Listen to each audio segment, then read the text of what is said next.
the story of the Second World War has long been presented as a struggle between good and evil, a war of liberation against tyranny, of righteous nations defeating a brutal enemy. But hidden in locked vaults, in heavily redacted files, and in long-suppressed testimonies, lies another story, a darker, more troubling one. It is a history that was deliberately kept from the public, judged too destabilizing, too shameful, or too dangerous to ever reach the surface. It is a story written not in victory parades and speeches, but in classified memoranda, erased files, and whispered confessions buried under decades of silence. These are truths that never made it into school textbooks or public memorials. They are truths hidden behind bureaucratic codenames, intelligence seals, and military censorship. Each revelation raises disturbing questions, not only about the enemy that was defeated, but about the choices made by the victors themselves. Tonight, we open the sealed envelopes, peel back the black ink of redaction, and confront the disturbing fragments that were meant to remain buried. This is not the history of strategy and battlefields. This is the story of suppressed policies, forbidden experiments, and erased crimes, truths from the Second World War that were never intended for public eyes. Chapter 1: The Classified Morgenthau Plan Revisions. In September 1944, during the closing phase of the Second World War, U.S. Treasury Secretary Henry Morgenthau Jr. presented a radical vision for the future of Germany. Known to history as the Morgenthau Plan, its official outline proposed the dismantling of German industry and the transformation of the country into a primarily agrarian society, thereby ensuring it could never again rise as a military power. The version that entered public debate was shocking enough, but buried in declassified State Department archives decades later were earlier drafts and internal memoranda that painted a far more chilling picture. These documents, marked with the red stamp for eyes only, and in some cases, destroy after review, reveal that the most extreme iterations of the plan went well beyond industrial dismantling. They considered deliberate policies of starvation, calculated shortages of food and fuel, and the reallocation of agricultural outputs to allied nations, leaving the German population vulnerable to collapse. The public narrative of reconstruction and moral justice after victory concealed a darker, classified agenda that was never intended to reach the light of day. The drafts uncovered from Roosevelt's administration show phrases such as reduction of population viability and controlled attrition in reference to the German people. These were not stray remarks. They were accompanied by logistical charts predicting food deficits, calculations of caloric intake, and projections of how long it would take for famine to reduce the German population by millions. A chilling table from October 1944, filed in the Treasury Department's archives, projected a decline of between 6 and 8 million civilians over a 10-year period, if the food supply were allowed to diminish as proposed.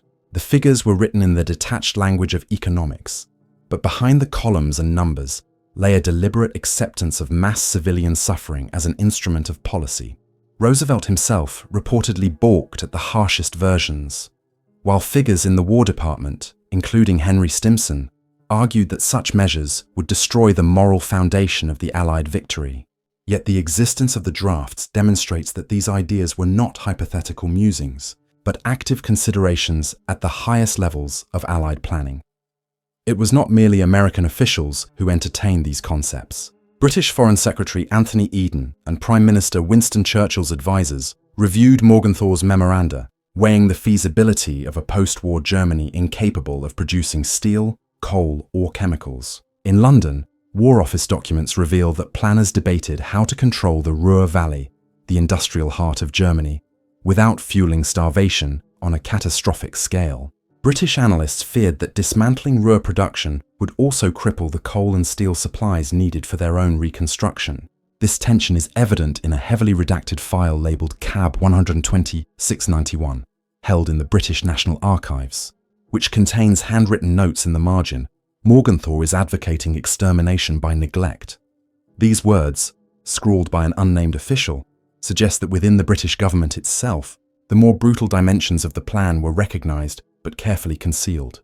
The drafts remained secret, circulated only among the highest levels of Allied leadership, and never intended for public knowledge. The full picture becomes even more unsettling when examining how these early drafts influenced actual policy in the immediate post-war years. In 1945 and 1946, Long before the Marshall Plan took effect, the Allied occupation zones of Germany experienced widespread hunger and deprivation. Rations distributed to civilians in the US zone averaged around 1,200 calories per day, well below subsistence levels. In some areas of the British zone, they fell closer to 1,000. Reports from the US Army's own observers, including General Lucius D. Clay, warned of starvation among children and elderly populations. Yet, when questioned, officials pointed to the global food crisis as the explanation. Recently uncovered memoranda, however, reveal that much of Germany's agricultural production during those years was requisitioned and redirected toward feeding liberated Allied territories and supporting armies of occupation. The deliberate underfeeding of German civilians, though never admitted as policy, bore striking similarities to the controlled attrition models found in Morgenthau's earliest drafts. The debate inside Washington was fierce. War Department officials, alarmed by the potential political backlash, argued for a more moderate policy of reconstruction, fearing that widespread famine would fuel communist influence in occupied Germany. In one internal memo dated May 1945, Assistant Secretary of War John J. McCloy warned that continued starvation will drive the population into the arms of Moscow. By contrast, Morgenthau and his allies insisted that only through the permanent dismantling of German industry and infrastructure could future wars be prevented. President Roosevelt initially approved parts of the plan during a meeting at Quebec in 1944, with Churchill present. But after Roosevelt's death in April 1945, and under pressure from the War Department and State Department, President Truman distanced himself from the most extreme measures. Officially, the Morgenthau Plan was declared dead. Unofficially, elements of it remained embedded in the occupation directives for several years, prolonging hardship in the ruins of German cities. The classified nature of the plan's harshest drafts explains why the public narrative remained sanitized. During the Nuremberg trials, Allied prosecutors presented themselves as defenders of justice and international law. Any suggestion that the victors had entertained policies of mass starvation would have undermined their moral standing. As a result, the early documents were locked away, redacted, or in some cases reclassified under Cold War secrecy provisions. When the Marshall Plan was launched in 1948, heralded as a generous act of reconstruction, the contrast with the starvation years was so stark that even whispers of the Morgenthau drafts could have destroyed the credibility of American leadership in Europe. The truth was therefore hidden, shielded not only from the German population, but from the Allied public as well. One of the most striking aspects of the Morgenthau revisions is how close they came to being implemented in full. Had Roosevelt lived longer, or had Truman yielded to Treasury Department pressure, Germany's post-war fate might have been sealed as a nation deliberately starved into decline. Historians who later accessed fragments of the plan in the 1960s and 1970s tended to downplay its extremity, presenting it as a temporary idea that was never serious. But the rediscovery of the full drafts in recent decades, along with memoranda preserved in both American and British archives, shows that these were not idle thoughts. They were serious policy proposals, written in cold bureaucratic language, stamped with official seals, and circulated among the highest levels of power. The existence of these documents forces us to re-evaluate the narrative of the war's end. The Allied victory was not merely a triumph of liberty over tyranny, it was also accompanied by internal debates over policies that, if implemented fully, would have inflicted suffering on a scale rivaling some of the atrocities for which the Axis powers were condemned. The Morgenthau revisions stand as evidence that the boundary between justice and vengeance was far thinner than the public was ever allowed to believe. They are reminders that even within the victorious governments, the temptation to punish through starvation and deprivation nearly became official policy. These files, once buried under layers of classification, now expose the disturbing fragility of morality in times of war. They reveal that victory does not erase the darkness that lingers within the decisions of the powerful. And they remind us that history, as written for public consumption, often omits the parts deemed too dangerous or destabilizing to reveal. The Morgenthau Plan, in its darkest form, was never meant for public knowledge. It was meant to remain buried, sealed in vaults, hidden under stamps of secrecy. But once uncovered, it tells us something crucial: that even the victors of history considered measures that, had they been fully enacted, would have changed the moral balance of the war forever. Chapter 2: Forbidden Human Trials in Dachau Camps. When Allied troops liberated Dachau in April 1945, they were met with scenes of unimaginable horror. Emaciated prisoners, piles of corpses, and hastily abandoned barracks. Official accounts describe medical experiments on hypothermia, altitude, and malaria conducted by SS doctors such as Sigmund Rasche. Yet in the decades that followed, fragments of declassified Army Medical Corps reports, together with intercepted Japanese intelligence files, suggested that Dachau concealed far more sinister operations than the world was told. Within a restricted compound known as the Black Barracks, prisoners were subjected to trials so disturbing that they were excised from the Nuremberg record entirely. The evidence was locked away, annotated by US intelligence officials who judged that its revelation would destabilize post-war alliances and compromise America's own clandestine research programs. These forbidden experiments were never supposed to reach public awareness. What has since surfaced from dusty files in Washington and Tokyo paints a chilling portrait of science weaponized, knowledge preserved, and morality erased. The conventional narrative places Dachau as one of many concentration camps where prisoners were forced into brutal experimentation for the Reich. Survivors testified at Nuremberg about immersion into ice water, forced decompression to simulate high-altitude flight, and injections of malaria to study cures. But beneath these visible horrors lay an even more secretive layer. In 1947, an Army Medical Corps transcript, declassified only in part, described an exchange between US interrogators and captured SS physician Dr. Kurt Plotner. Plotner referred to an isolated block inside Dachau, accessible only with special authorization, where experiments on typhus were conducted using strains deliberately engineered to resist conventional vaccines. The report noted that data from this project bore striking similarities to techniques documented by Japan's infamous Unit 731 in Manchuria, suggesting collaboration between German and Japanese researchers during the war's final years. The link was so sensitive that the transcript was marked classified for counterintelligence use only, with orders that references to Japan be excised from any future trial proceedings. What took place in the Black Barracks can be pieced together only from scattered survivor testimonies, hidden notes, and the confessions of a handful of captured staff. Prisoners recalled being isolated in overcrowded rooms, injected with unknown fluids, and left without treatment as fever consumed their bodies. Guards referred to these captives as lost cases, men and women deliberately written off as expendable. Some survivors spoke of charts documenting their temperature, blood pressure, and rate of decline, monitored with clinical detachment. Unlike other experiments where victims were sometimes provided rudimentary treatment to prolong survival, the purpose here seemed to be observing resistance, spread, and eventual collapse. In effect, the camp had become a living laboratory for the creation of weaponized diseases that could survive Allied medical countermeasures. It was research not designed to heal, but to ensure that plagues could be unleashed in war without fear of containment. The forbidden nature of these files becomes clearer when examining how the United States handled the captured data. In 1947, CIA predecessor agencies, including the Office of Strategic Services successor units, reviewed Dachau's medical archives. Handwritten annotations in the margins of certain reports reveal the mindset of the reviewers. Retain for defense interests. Do not circulate.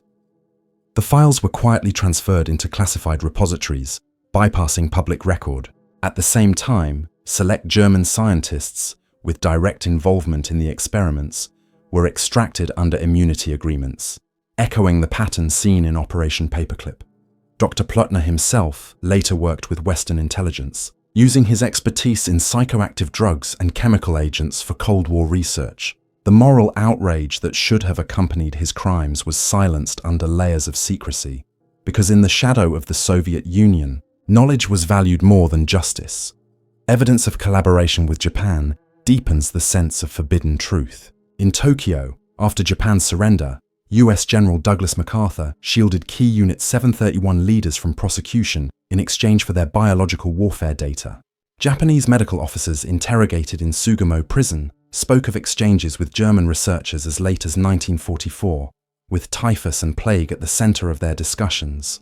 American intelligence files cross-reference these testimonies with German reports taken from Dachau, drawing lines between laboratories separated by continents but united in purpose. Yet none of this was mentioned during the International Military Tribunal. To expose these links would have required admitting that the victors themselves had chosen to preserve and utilize knowledge born of atrocities. Silence was therefore maintained. Officially, Dachau's medical horrors remained limited to the grotesque but already publicized hypothermia and high-altitude tests. Unofficially, the record was far darker, far more disturbing. The absence of these trials from the Nuremberg proceedings was not accidental. American prosecutors deliberately narrowed the scope of evidence, fearing that an open acknowledgement of biological warfare experiments could jeopardize military security. As a result, survivors who attempted to testify about the Black Barracks found their accounts dismissed as unreliable or irrelevant. A Czech survivor named Karol Lukáš gave a deposition about deliberate typhus infection, but his statement was excluded from the main tribunal records. Another, a Polish priest, reported seeing Japanese officers visiting Dachau in late 1944, an account too explosive to be believed at the time and quietly filed away. These testimonies were buried in annexes and sealed for decades, their truth discounted in order to protect strategic interests. Justice was sacrificed on the altar of secrecy. The chilling reality is that forbidden Dachau data did not vanish. It was preserved, studied, and in some cases applied.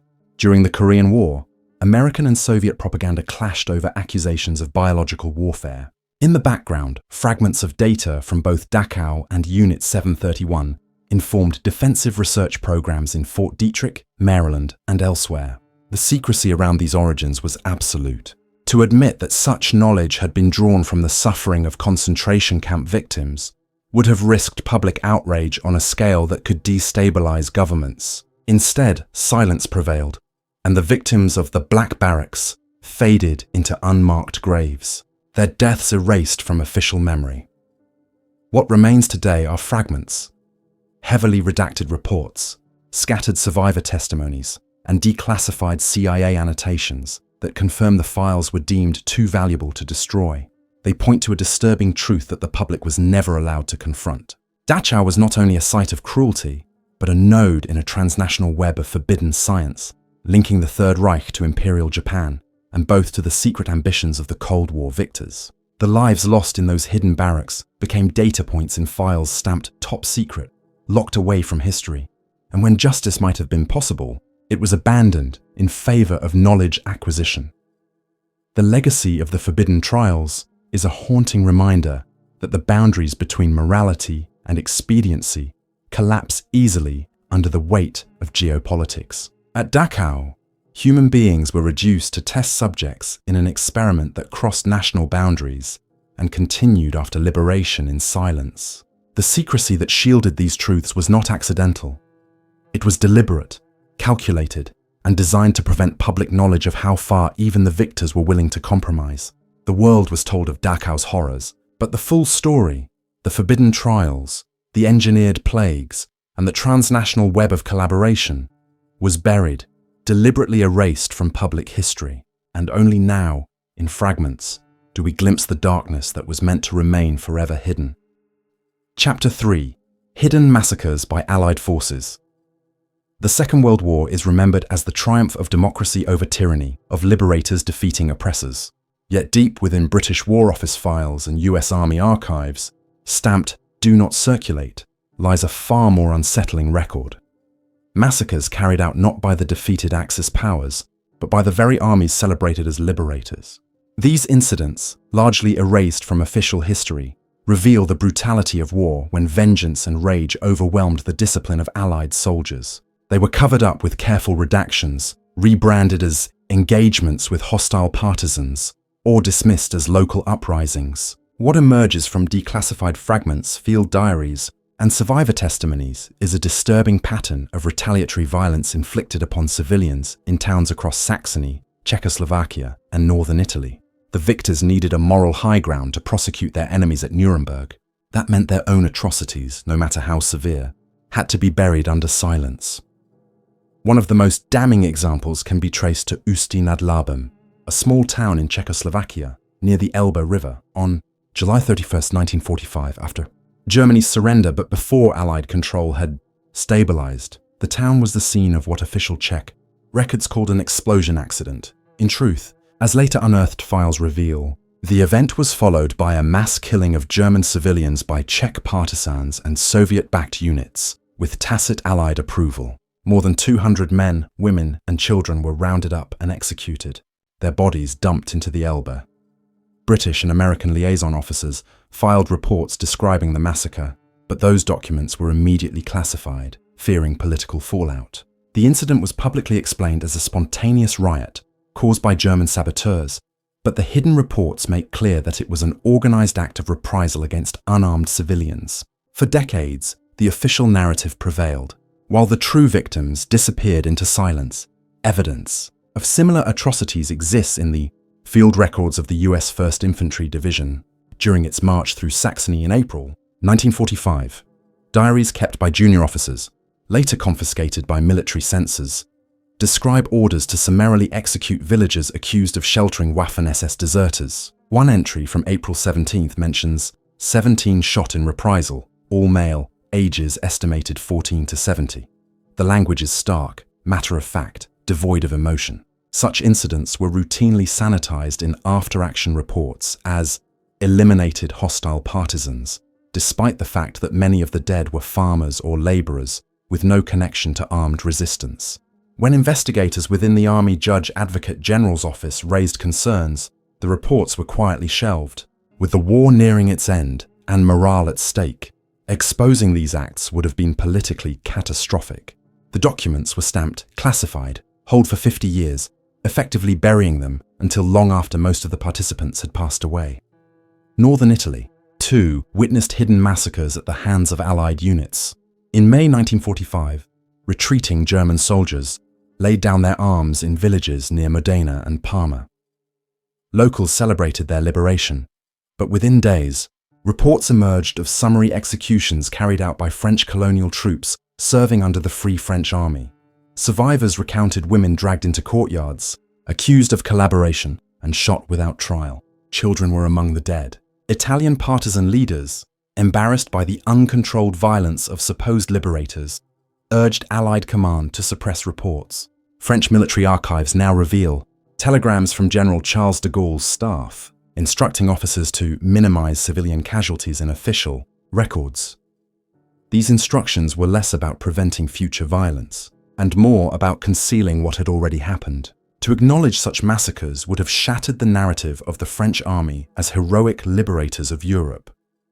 What unites these incidents is the systematic manner in which they were erased. Censorship units in both the British and American commands were tasked with reviewing field diaries, letters, and reports before they could be circulated. In countless cases, descriptions of shootings, looting, and reprisals were crossed out in thick black ink. Soldiers who attempted to speak out risked court-martial for insubordination or spreading defeatist rumors.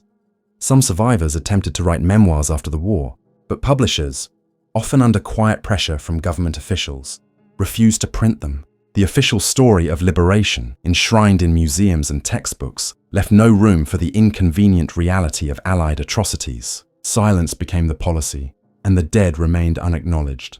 The political stakes of these cover-ups were enormous. At Nuremberg, the Allies presented themselves as defenders of justice, prosecuting the German leadership for crimes against humanity. To admit that Allied soldiers had also committed massacres would have undermined the entire tribunal. When Soviet prosecutors attempted to highlight American and British misdeeds, Western officials deflected, accusing the USSR of propaganda. In return, Western prosecutors refrained from pressing charges against Soviet atrocities such as the Katyn massacre. It was a silent bargain. Each side suppressed the crimes of the other in order to preserve the image of moral superiority. The truth was sacrificed for the sake of unity among victors. The victims, innocent villagers, women, and children, were abandoned by history, their suffering erased in the name of political expediency. Recently declassified documents have begun to fill the void left by decades of silence.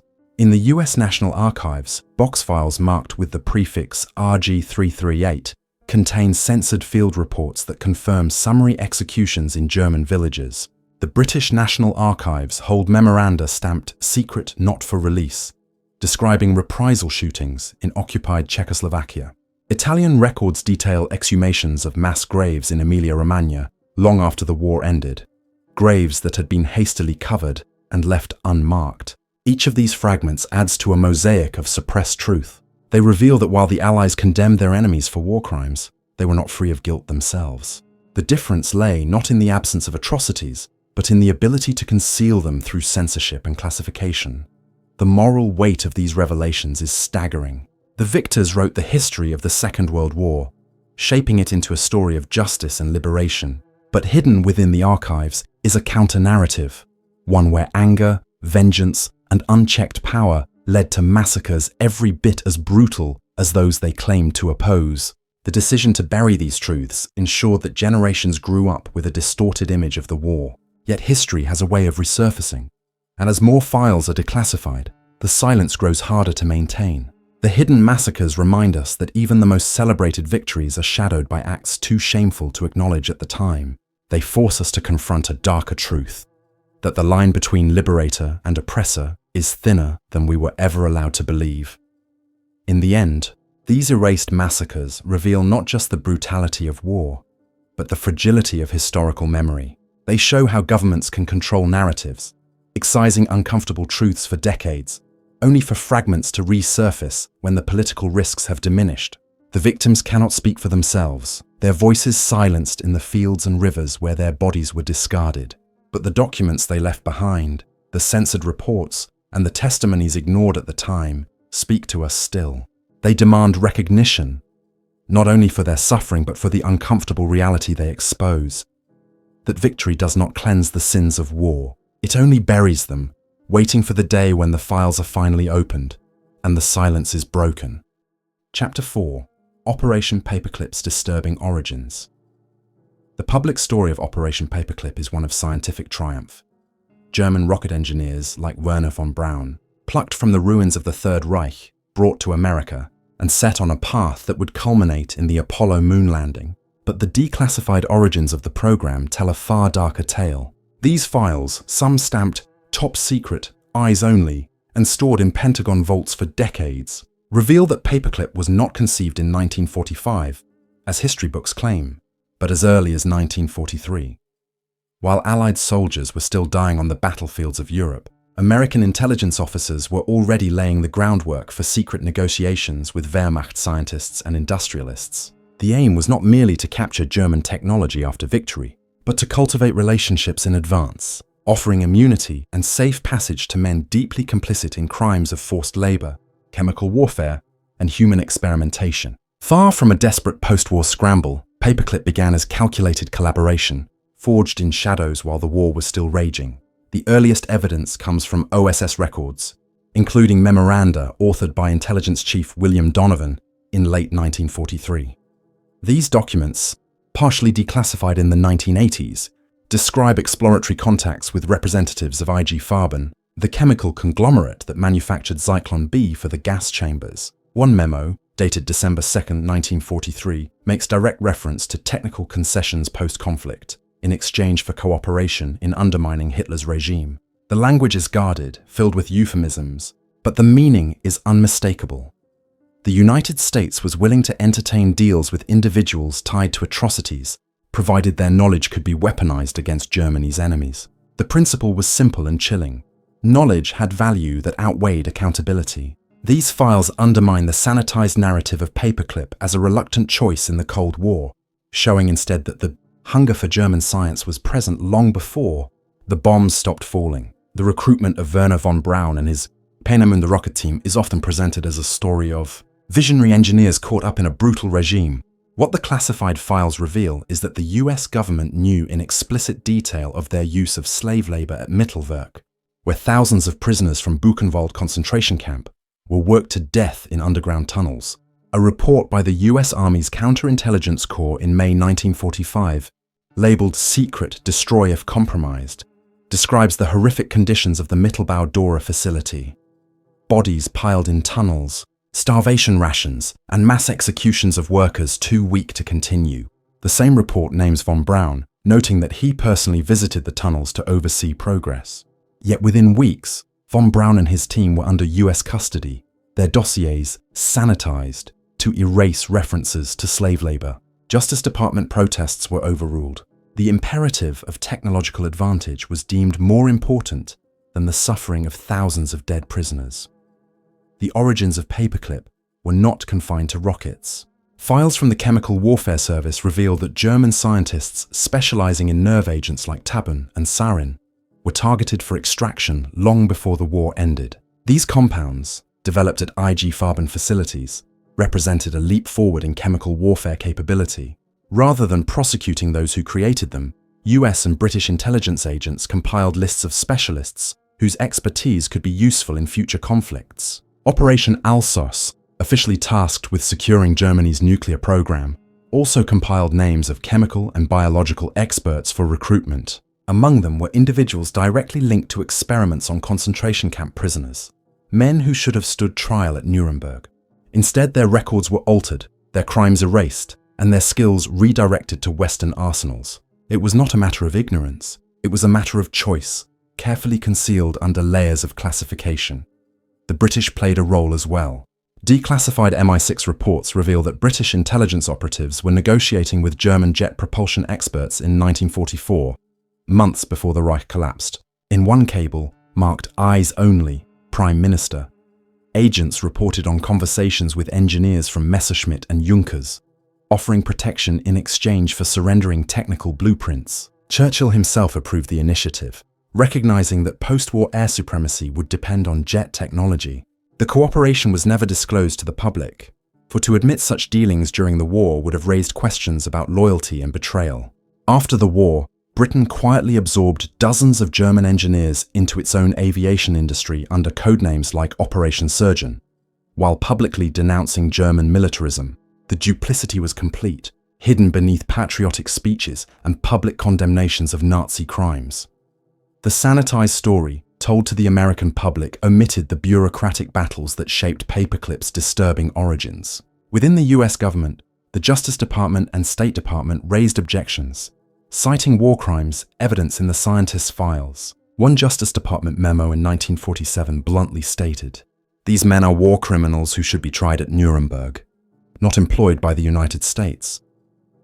Yet the newly formed CIA and the Joint Intelligence Objectives Agency pressed ahead, instructing clerks to expunge incriminating material from dossiers before they were reviewed by higher authorities. A trail of altered documents shows how references to slave labor, chemical experiments, and SS membership were systematically removed. The files were laundered until only the technical qualifications remained, enabling officials to claim ignorance while reaping the benefits of expertise. It was a bureaucratic sleight of hand that transformed war criminals into Cold War assets. This early collaboration laid the foundation for decades of scientific progress intertwined with moral compromise. The Saturn V rocket that carried astronauts to the moon bore the fingerprints of von Braun and his team, men whose work was built on the suffering of concentration camp prisoners. The nerve agents stockpiled during the Cold War traced their lineage to IG Farben laboratories. Even advances in aeronautics and jet propulsion carried the imprint of engineers who had once pledged loyalty to the Reich. To celebrate these achievements without acknowledging their origins is to perpetuate the sanitized narrative, created by the architects of Paperclip. The disturbing origins of the program reveal that the line between victor and collaborator was blurred long before the war ended, and that the moral compromises of 1943 set the stage for the secrecy of the Cold War. The truth of Paperclip's beginnings remained buried for decades, shielded by classification and patriotic myth. Only in the 1980s and 1990s, when investigative journalists and historians pried open declassified files, did the disturbing details emerge. What they found was not the story of desperate pragmatism after 1945, but a tale of premeditated deals, sanitized dossiers, and collaboration with men who should have stood in the dock at Nuremberg. The disturbing origins of Operation Paperclip remind us that history is not written by victors alone, but by those who control the archives, redact the files, and decide which truths are safe for public knowledge. In the shadow of atomic bombs and the dawn of the Cold War, morality was a luxury and expediency became the law. The files that survived, stamped with fading ink and declassification notices, tell us what the public was never meant to know, that the pursuit of power began long before the guns fell silent, and that even in victory, the victors compromised with darkness. Chapter 5. Erased Nuclear Accidents in Europe. The story of atomic warfare is usually framed around two singular events: Hiroshima and Nagasaki, the unleashing of nuclear fire that ended the Second World War. Yet buried within Allied archives, stamped with restricted, not for public release, is evidence of a series of catastrophic near disasters that occurred not in Japan, but in the heart of occupied Europe. These incidents, concealed from public knowledge for decades, reveal that the race for nuclear dominance came at a devastating human cost. From Bavarian forests to Belgian waterways, experiments with unstable prototypes, mishandled transport, and unauthorized field tests left trails of contamination and death, disguised in official records as camp fevers or industrial mishaps. They were accidents erased to protect the fragile image of Allied superiority at the dawn of the atomic age. The most chilling episode emerges from documents associated with Project Alsos, the Allied mission to seize German nuclear research before it could fall into Soviet hands. While Alsos is officially remembered as a triumphant raid uncovering uranium stockpiles and laboratories, declassified fragments suggest that American engineers conducted unauthorized field experiments in Bavaria in the spring of 1945.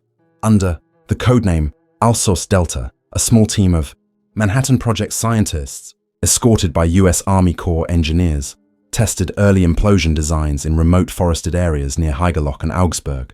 Reports filed by Army medical units describe unexplained radiation sickness among prisoners of war reassigned as labor detail. Symptoms included burns, nausea, and hair loss, conditions strikingly similar to those later documented in Japan. Yet the official record lists these deaths as the result of epidemic dysentery. Only in the 1990s did heavily redacted documents surface, pointing to a containment failure during one of these clandestine tests. Equally disturbing are British files tied to Antwerp in late 1944. At the time, Antwerp was a critical supply port, heavily targeted by German V-2 rockets. What was never revealed to the public was that shipments of uranium oxide seized from Nazi caches were being processed and transported through the port under utmost secrecy. In December 1944, a transport convoy carrying what one memo referred to as uranium slurry was sabotaged. The explosion contaminated surrounding waterways, sending unknown quantities of radioactive material into canals that supplied drinking water. The official explanation was that the convoy carried munitions.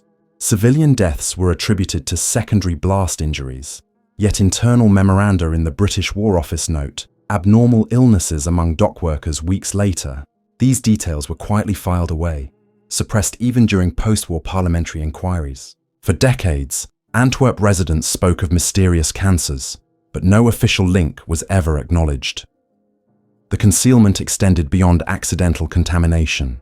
In occupied France, near Strasbourg, Alsos units allegedly detonated small-scale devices using captured German uranium to test yield calculations. French farmers reported scorched earth and dying livestock, while US military reports dismissed the incidents as the result of retreating German sabotage.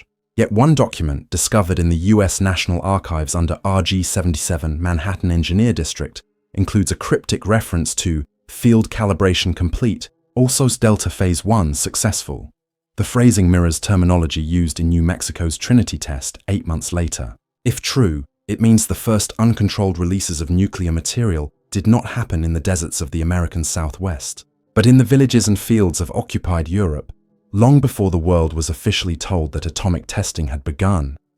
The erasure of these nuclear accidents was not accidental, but deliberate policy. With the Nuremberg trials underway, and Allied leaders presenting themselves as moral arbiters of a new world order, any admission of reckless nuclear experiments in Europe would have shattered credibility. Official death records in Bavaria list POWs as victims of malnutrition or influenza, even though contemporaneous medical notes describe radiation burns and organ failure. In Antwerp, hospital registers documenting unusual clusters of illness were quietly removed from local archives by British intelligence officers in 1946, when German civilians attempted to petition occupation authorities about contamination of farmland. Their claims were dismissed as propaganda. The secrecy was airtight, enforced not only by military censorship but also by the new logic of the Cold War, where control of nuclear information became paramount. The long-term consequences of these concealed accidents remain unknown, but but traces surface in oral histories and epidemiological oddities. In Bavaria, villagers near Haigerloch reported unexplained illnesses in the late 1940s, though their complaints were never investigated. In Antwerp, studies conducted decades later identified unusual cancer clusters. Though without access to wartime records, the link remained speculative. In Strasbourg, fields where alleged tests occurred were quietly fenced off by French authorities in the 1950s, officially for military training, but locals whispered of poisoned soil. Each of these threads points to a disturbing truth. The first victims of Allied nuclear recklessness were not Japanese civilians, but prisoners of war, European villagers, and unsuspecting workers caught in experiments that were never supposed to happen. The erasure was reinforced through careful narrative construction. Hiroshima and Nagasaki were presented as the inevitable and decisive acts that ended the war, diverting all public attention to Japan. The Marshall Plan narrative of European recovery made no space for stories of irradiated fields or poisoned rivers. By the time whispers of these accidents surfaced, the Cold War had begun, and secrecy around nuclear programs was absolute. Governments had no incentive to reopen the past. The story of the atomic age was rewritten to begin at Los Alamos and end in Japan, with Europe's hidden accidents erased from collective memory. The victims, stripped of recognition, became casualties of both war and history's silence. The files that have surfaced, redacted, fragmentary, often cryptic, offer only glimpses into the erased record. They describe calibration accidents, containment breaches, and material losses, all written in the clinical language of bureaucracy. But behind those words are human lives, prisoners sickened by radiation, dock workers unknowingly exposed, villagers watching their livestock die in scorched fields. Their suffering was deemed a necessary sacrifice for the greater strategic goal of nuclear dominance. The erasure of these accidents was not merely about protecting military secrets. It was about preserving the moral narrative of victory. To admit recklessness, negligence, or deliberate endangerment of civilians would have undermined the carefully constructed image of the Allies as guardians of civilization. Thus, the accidents were buried, the victims forgotten, and the truth hidden for generations. The erased nuclear accidents in Europe remind us that the dawn of the atomic age was not a clean beginning, but a trail of concealed disasters. They expose the dangerous intersection of secrecy, power, and scientific ambition. The bombs dropped on Japan ended a war, but in the forests of Bavaria, the docks of Antwerp, and the fields of Strasbourg, another war was already being waged. A war for nuclear supremacy, fought in shadows, at the expense of lives that history never recorded.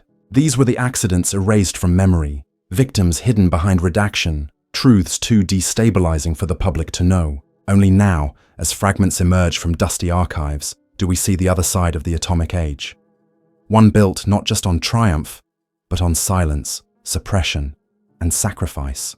The secrets you have just heard are fragments, torn from files that were never meant to see the light of day.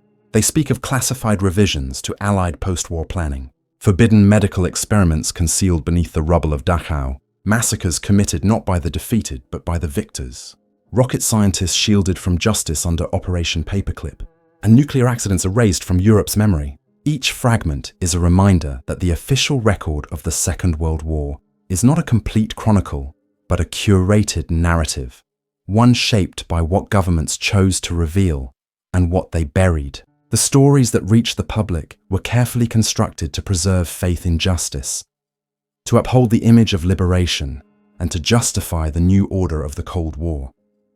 The stories withheld were judged too dangerous, too destabilizing, too corrosive to the fragile myths on which victory rested. And yet, the paper trail survives, in faint stamps of top secret, in redacted memoranda, in testimonies whispered decades later by those who lived in the shadows of silence. The disturbing truths of World War II are not relics of the past. They are warnings about the fragility of truth, about the ease with which entire histories can be erased, and about the cost paid by those who lived and died in the blank spaces of official memory.